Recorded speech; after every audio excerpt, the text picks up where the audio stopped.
Welcome to Relationships at Work, the emerging leader's guide to creating a workplace we love. I'm your host, Russel Lolacher, communications nerd, leadership nerd, and I'm a curiosity nerd, because curiosity is really what fuels me and fuels this show in understanding how we can make the workplace a better one for the employee experience, for leadership, and this show is a great resource to help us with that. Every week on the show, I talk with local or global leaders on topics that are there to help us improve the workplace. We've tackled topics like imposter syndrome, diversity, equity, inclusion, belonging, activism, burnout. So many topics, all available for you. Just head over to Apple, Spotify, wherever you get your podcasts. And now as an added bonus, I'm sharing an additional episode pulled from the pages of our weekly Raw Note, which, by the way, you can still subscribe to. It's just a quick and valuable bit of information on top of our regular show, considered a mini-sode. Sounds like it's from Minnesota. No, a mini-sode. There, that works. So the Raw Note I'm passing on to you this week is called Aftertaste. So emotional.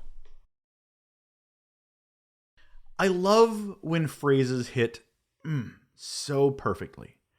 Emotional aftertaste. This phrase came out as sort of a throwaway remark in my conversation months and months ago with one of my favorite workplace ambassadors, Amber Naslund. We were talking about all things imposter syndrome when she said, I try really hard to make sure that I'm always leading my relationships at work with how I show up for people as a human first.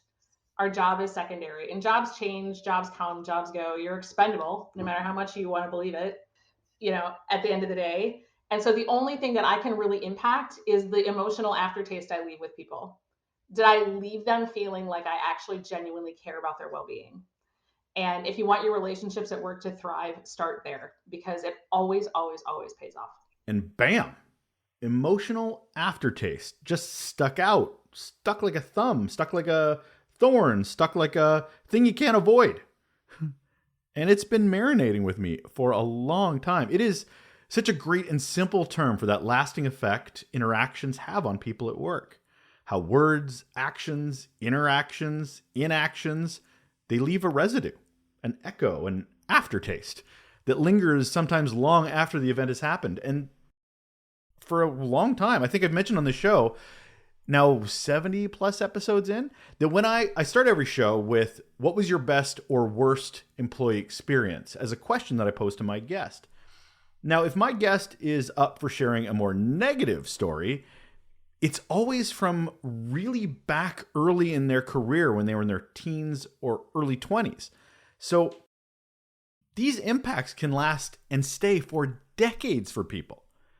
I've heard recounts of the horrible impression a senior leader gave when they talked over their staff at an all-staff meeting 3 years after it happened. 3 years. That's a bad emotional aftertaste that just lingered and stayed even after other experiences and other leadership impressions had been there over time, but it just wouldn't wash out. It just wouldn't go away. It's a great reminder that what we do matters, and that every action doesn't just impact our environment, but has impacts on those around us, even if we don't realize it. But it can be flipped too, and I don't think that is maybe mentioned enough. Like, take a minute. Think about the best teacher you ever had, whether it was in elementary school, high school, college, university. Marinate in it a bit. Think on it a bit. Did your lip curl a bit when you smiled, thinking about the best teacher you've ever had? Think about the best manager you've had, best leader at work, when they recognized your value for that first time. Think of the feelings that brings up. That matters. That's the effect we have on others too as leaders. We hold a lot of power and influence, and what we do with it demonstrates how good or bad of a leader we actually are. I know you're probably sick of me saying this, but this is where those superpowers of self-awareness and situational awareness really kick in. So take a minute and look at each one of those in relation to how we impact others. First off, self-awareness, right? Understanding ourselves, knowing ourselves. Well, the first thing we can do is we can reflect on our interactions. The interactions we have with colleagues, our direct supervisors, our staff, our C-suite. Think about the words, the tone of voice you use, your body language, the actions, and how they might have an impact. Second, look for feedback. The best way we can know ourselves is understanding how others see us. Get their perspectives on how our behavior impacts them. And make sure you're open to constructive criticism, because it's not all going to be good. This can really help us identify our blind spots and make those necessary adjustments. And last, around the self-awareness thing, try to manage your emotions. You have to understand them, you have to recognize them, but then be aware of them so you can regulate them more appropriately. Because every situation is kind of different at work, so you need to regulate them. Because if you can manage your emotions in a way that supports positive interactions and relationships, that's nothing but a good thing. Okay, on to situational awareness. This is more data gathering. Number one, observe and listen. Pay close attention to how your behavior, verbal, nonverbal cues, your communication to others in various work situations. Look at all of it and see how it's received by the other person. This will help you gather that information and understand how you're impacting them. Also, adapt to different contexts. I just kind of mentioned that it's always different in different situations, different environments, different colleagues. They all call for different approaches. So you might want to consciously try to adapt your own behavior and communication style based on the context and the individuals involved. Not every situation demands the same response. And also make sure you consider cultural differences, power dynamics, and the unique needs of a particular situation. And last but not least, around situational awareness, anticipate the consequences of your inactions, actions, feelings, reactions, all of it. And try to develop the ability to anticipate the potential consequences of those actions. Consider how your decisions, your statements might impact others short-term and even long-term, actually.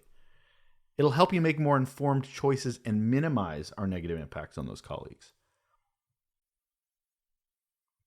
We are very powerful individuals, and we have a very big impact on those around us. So we all need to consider that emotional aftertaste. Again, thank you, Amber, for that, because we leave that in the hearts and minds every day with those we interact with.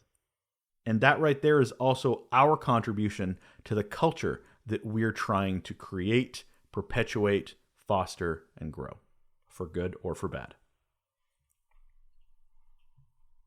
Emotional aftertaste, such a good one. And that will do it for another episode of Relationships at Work, the raw note version. My name is Russel Lolacher. Thank you so much for joining me for a quick and snappy one. If you get a moment, if you like something that's a little different, check out our YouTube channel. It launched very recently, and every Friday we drop a new episode, so you get to see some smiling faces, drop some pretty meaty knowledge around mindset and tactics around how we can improve leadership, workplace cultures, and employee experiences. So yeah, just go to Relationships at Work on YouTube, and there you'll see my head talking about things. You have a great day.